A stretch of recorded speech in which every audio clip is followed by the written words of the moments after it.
Irashaimase! Hello and welcome to Fataris' Kitchen. I'm your host, Chef Fataris. It's time once again for Shoot 'em Up Saturday, and on the menu this week we have R-Type Delta HD Boosted. What kind of taste will it have? Let's get cooking and find out. Originally from developer IRM, with the HD Boosted version being developed from City Connection and Takeoff, R-Type Delta originally released for the PlayStation in 1998.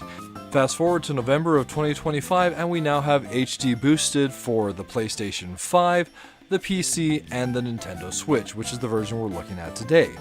This is a true example of a classic revisited. It's a horizontal scrolling shoot 'em up that, especially if you're a fan of the original or of the R-Type series, it's an easy recommend. But I can also recommend this title if you're looking for a challenging horizontal scroller done in a more classic style. With all that said, we find ourselves at the main menu, so if you're familiar with the original PlayStation version, this will look very familiar. However, there are a couple differences. Under Options, we now have new difficulty names. Instead of Easy, Normal, and Hard, you've got Kids, Human, and Bido. But under Sound, there's also a new soundtrack available for this title that was created for this version. So we have Normal and Arrange, which we can change there. So if you're looking for the new soundtrack, that's where you can find it. There's also a new practice mode that you can see here. We'll talk a little bit about that as we go. Starting the game, we're given our time frame 80-2164 in Asia, and we're taken to our ship selection. There are 3 fighters you can choose between in R-Type Delta. We have the R9, which uses the standard type force. There's also the RX, which uses the tentacle type force. And lastly, we have the R13, which is the ship that we'll be using for today's video, as it's the one that I enjoy using the most. This one uses the anchor type force. Once you've locked in your ship selection, we have an awesome little launch sequence, and then we're off to strike the evil Bido Empire. But before we get to there is this intro section which is pulled right out of the original, where we have our vehicle listed, our pilot, if you've registered your pilot, otherwise it simply says guest, difficulty, and then a couple other options here.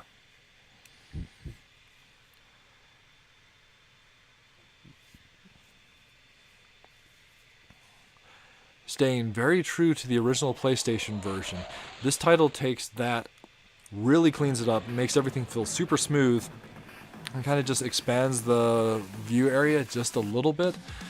So it's a standard horizontal scrolling shoot 'em up with your movement in that way. We also have the ability to speed up or speed down the fighter from speed 1 all the way up to speed 4, and there are situations where that can be very important. Now let's talk a little bit about some of our offensive capabilities. So we have our standard shot, which is available in 2 flavors. You have rapid fire, which is now, let's see, in addition to being bound to the A button on a Switch controller, is also bound to the right trigger, and I love that, as it also allows you, should you want to use the charged version of it, you can simply press the Y button. Holding it down charges up your shot, and we can fire our powerful beam. There are 2 versions of the beam. You have your standard charge, and then if you hold it down, it will charge up to a higher level. Each fighter has a different type of beam shot, so keep that in mind, as they all have different advantages. So for the R13, it's more of a lightning shot, and it's not my favorite, but the other parts of the R13, specifically the force, really do make up for it having a weaker overall beam. The beam does charge to its first level really quickly, however, the next level takes a bit to get to. Now let's talk a little bit about the force. So if you're not familiar with R-Type, the force is that glowing ball that we have on the front of our ship. It's a very powerful, our primary offense in a lot of cases. It can take infinite damage, so it's invulnerable, and it also can be detached from the ship. We do that with our force button, and then we can call it back. And the way the force behaves is different from fighter to fighter. So we have the anchor type here with the R13. What that does is it locks into the enemies, and then it will deal quite a bit of damage there. And we can also use the tether to do damage to shots and enemies and that sort of thing. So it's a really great both defensive and offensive way to use the force. If you have the RX, the tentacle type force will actually move around the stage in a seek pattern, firing at the enemies as if it were a hunter. So it's actually very effective at helping you maintain crowd control. And lastly, there's the standard force, which kind of just follows the ship around and like does a lot of damage as far as shooting with full power up, down, left, right. So playing on easier difficulty, we do start the game with the force by default. If you don't, then you will have to pick up a power-up. Let's talk a little bit about the game's power-ups. There are 3 colors of shots.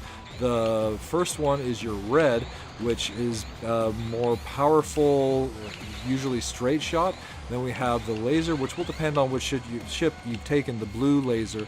And a lot of times that one's great for homing in on enemies or hitting them in hard-to-reach places, depending on what kind of stage you're at. And lastly, we've got yellow, which is the ground. I do not like using the ground shot on the R13, so I'll generally avoid it. So there's a place where we can see use of the anchor type as an anchor. I fired it into the enemy's main weak point, and it just sat there and dealt a ton of damage until the boss was defeated. There are a couple other power-ups you can pick up as well. There's bits, which basically act as like defensive options above and below the ship, which you've collected 2, and you can also collect missiles.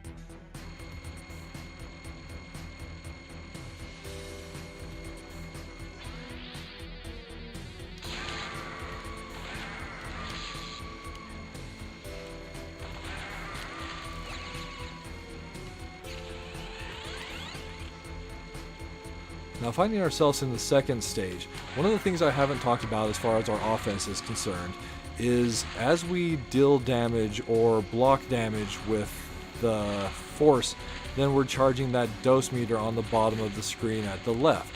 Once that's full, it unlocks the ability to do a powerful attack called the D weapon. And once again, that D weapon depends on which fighter, which force you ultimately took. So for the R13, for example, it looks like this. It creates this like wave effect, which will sweep through the stage, dealing a lot of damage, and it's really great to take care of both bosses and weaker enemies alike. One thing to note, this game is also extremely hard, and a lot of that difficulty comes from the fact that it uses a more classic checkpoint system. So if you lose a life, so say right here we lose a life, then you're reset to a checkpoint rather than respawning at the point you died at. This makes it significantly more difficult, especially where some of the checkpoints are actually quite brutal in their design. It takes a lot to learn an area and work your way through it. But that's one of the things where I feel the new practice mode really helps. As any stage you've gotten to, even if you haven't gotten to some of the later checkpoints, you can still play through that stage and learn that stage. So if you're looking to master a certain stage, just as long as you've reached it, then you'll be able to go back into practice mode, play through that stage, and get better at it overall. So I do really appreciate the addition of practice mode, as it helps make the game a little bit easier. So there you have it, R-Type Delta HD boosted, served up for your enjoyment. So as far as the plus flavors are concerned on this game, well, the minus flavors, let's talk about that. I just go and feel that some of the checkpoints are just like unfairly brutal, but the new practice mode does help mitigate that. As far as the plus flavors are concerned, I love how super clean like everything looks. So they went and took a PlayStation game that looked decent for its era and just made it look great on new hardware. So it definitely kind of has that more classic feel and vibe to it. But at the same time, with how clean it looks, it just comes across as a great experience to play. They've also really cleaned up the controls. The addition of using the extra button, the extra trigger for your rapid shot really helps things feel smooth. The controls being bound to the analog by default. Just a lot of little changes like that that have made the game significantly more enjoyable and just fun to play. There's the new soundtrack, which I always appreciate when we have that kind of attention to these new titles. And then at the end of the day, this is just a great classic remaster. It's truly one that, especially if you're a fan of horizontal scrollers, and this title in particular, I can definitely recommend revisiting this one. It's one that I personally have never actually completed, but with this new version, it's definitely giving me the incentive to hone my skills and master R-Type Delta. So definitely a recommend from the chef. And with that, we find ourselves at the end of this week's episode of Shoot 'Em Up Saturday. But before we end, there's just a couple things I do want to say. So if you've been a long-time viewer of my channel, back even to the era where I did live intros for my videos, you might remember seeing my black and white cat, Brahms, in some of those videos. He was always a part of the playtesting part as well as the videos themselves, and he's been a huge part of my family. Unfortunately, he passed away earlier this week. So the channel's definitely lost a big part of its soul. So I am dedicating this week's episode of Shoot 'Em Up Saturday to my dear friend and cat, Brahms. And with that, I want to say thank you so much for joining us for this week's episode of Shoot 'Em Up Saturday and all the episodes of Shoot 'Em Up Saturday you've joined us for. And we hope you have a wonderful week, and we look forward to seeing you again next time.